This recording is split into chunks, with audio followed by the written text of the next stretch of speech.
All right. Let's dive deep today into something I think everyone listening can relate to. Promotions.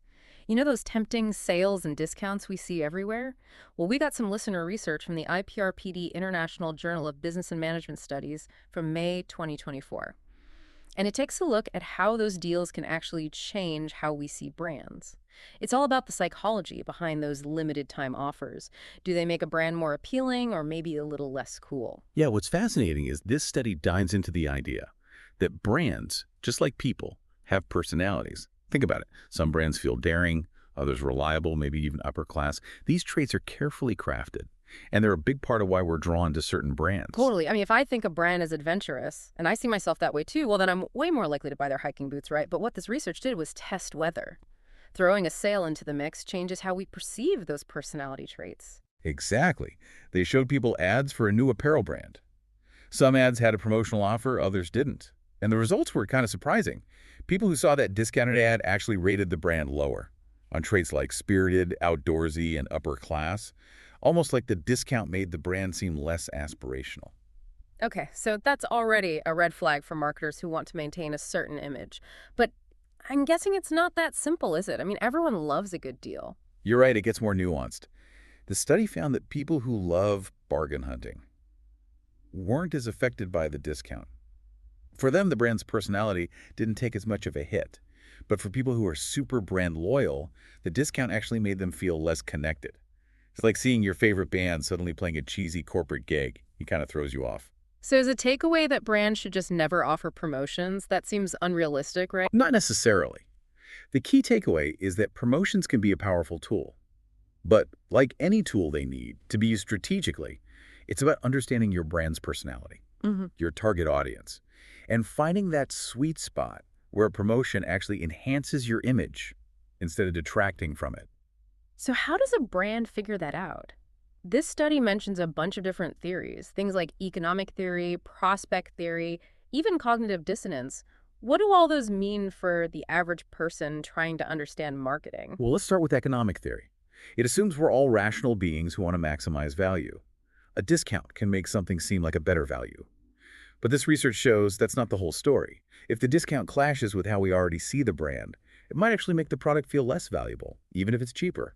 So our brains are doing more than just simple math. There's an emotional element too. Absolutely. And that's where prospect theory comes in. It looks at how we make decisions when risk is involved. Think about those limited time offer situations. They create a sense of urgency, maybe even a fear of missing out. We act impulsively even if we weren't really planning on buying anything. That's prospect theory at play. So those flash sales are kind of playing with our emotions to get us to buy. You Sneaky. feel that way. And then there's cognitive dissonance, which is that uncomfortable feeling we get when our beliefs and actions don't line up. If I love a brand because it's exclusive and high quality, but then I see them constantly offering discounts, it makes me question my loyalty. Like, are they really that exclusive if everyone can afford them now? So how do brands walk this tightrope? How do they offer promotions without looking desperate or confusing their loyal customers? That's what I'm dying to know. That's the million-dollar question for marketers, isn't it? This study gives us some clues, particularly when we consider brand loyalty. It turns out a loyal customer might actually see a promotion from their favorite brand as a reward, like a nice little perk for sticking with them. So it's like, hey, thanks for being a fan. Here's a little something extra. I can see how that would strengthen the bond, rather than cheapen it. Precisely. It reinforces that feeling of being part of an exclusive club. But for someone who's not already loyal, a promotion can be that initial nudge to try the brand out. It lowers the risk, gives them a taste of what the brand is about. Okay, that makes sense. Lure in new customers with a good deal. But make sure your loyal fans feel appreciated too. But I'm still wondering, if a brand overuses promotions, does that eventually erode all the good they might do? That's a real danger. If a brand is constantly shouting about sales and discounts, it starts to feel less special, less unique. Remember that sense of scarcity we talked about? Luxury brands often thrive on that. They're desirable because they're not easily attainable. So if suddenly everyone can afford that luxury item because it's 50% off, it loses its allure. Exactly. It creates that cognitive dissonance again. Customers might start thinking, well, if they're always on sale, are they really that high quality? Yeah.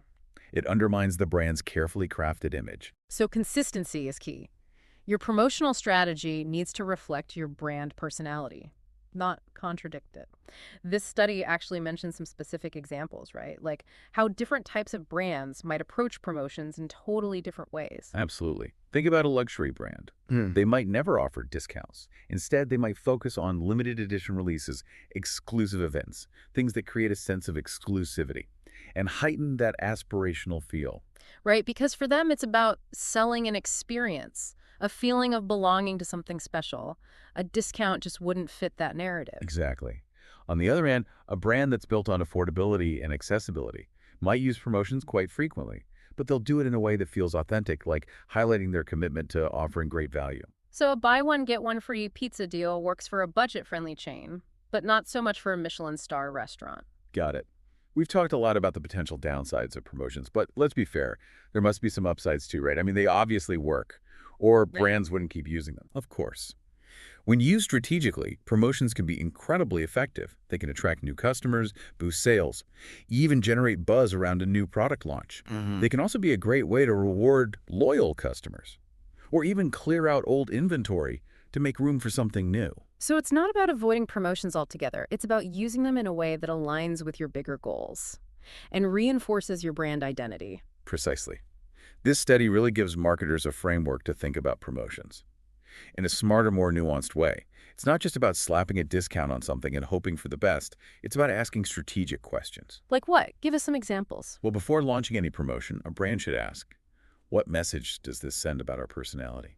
Right? Will it resonate with our target audience? Yeah. And maybe most importantly, will this strengthen our image in the long run, or could it actually hurt us down the line?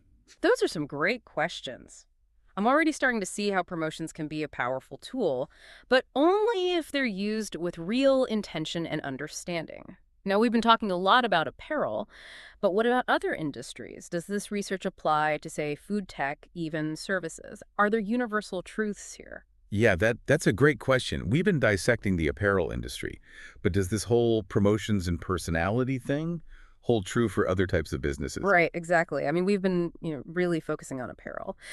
But does this research apply to like food or tech or even services? That's where this research gets really interesting. It suggests that while the products might change, the underlying psychology is remarkably consistent across industries. Hmm. So that key takeaway, that promotions can shift how we see a brand's personality, Mm. applies whether we're talking about food tech services, you name it. Okay, so let's put that to the test. What about restaurants? How would a fancy high-end restaurant navigate promotions without, damaging their reputation? Imagine a place known for its Michelin star chef exquisite ambiance.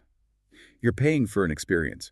Now picture them suddenly offering 2-for-1 Tuesdays or early bird specials. It just feels off right. Totally. It's like, wait, is this a temple of gastronomy or a budget-friendly diner? The dissonance is real. Exactly. But flip the script.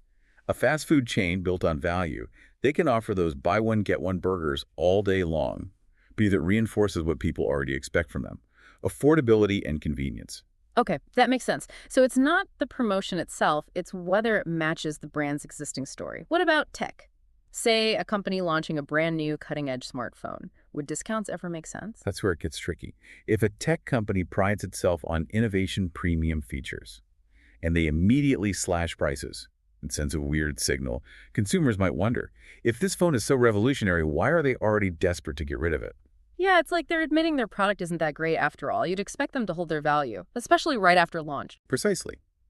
But for a tech brand focused on accessibility, on making technology affordable for everyone, they might use promotions to emphasize that value proposition, like get the latest tech without breaking the bank. It's a different message entirely. So even within the same industry, the way you use promotions has to be tailored to your specific brand personality. What about service industries, like a luxury spa versus a more everyday kind of place? Perfect example. Imagine a spa known for its tranquil atmosphere, high-end treatments. Now picture them blasting Groupon deals, offering deep discounts on massages.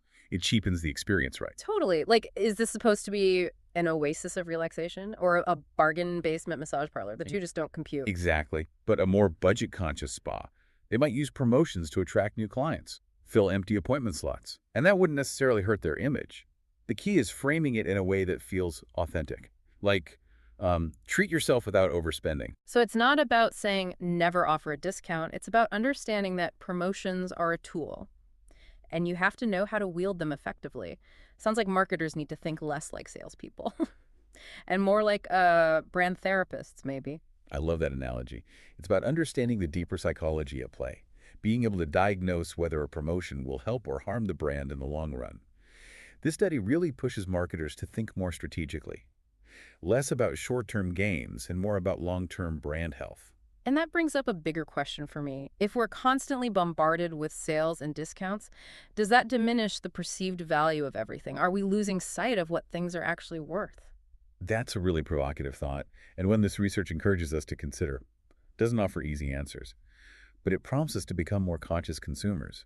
Don't just jump on every deal. Ask yourself, does this align with my values, with how I see this brand? Is this purchase reinforcing something I believe in? Yeah, that's such an important reminder. We get so caught up in the thrill of the bargain. But every purchase we make is casting a vote for a certain brand and its values. This deep dive has given me so much to think about. It's not just about saving a few bucks. It's about aligning my spending with the kind of world I want to support. That's the ultimate takeaway, isn't it? Be mindful, be intentional. And remember that promotions are just one piece of the puzzle when it comes to building strong, lasting connections with the brands we love. Thanks for diving deep with us today.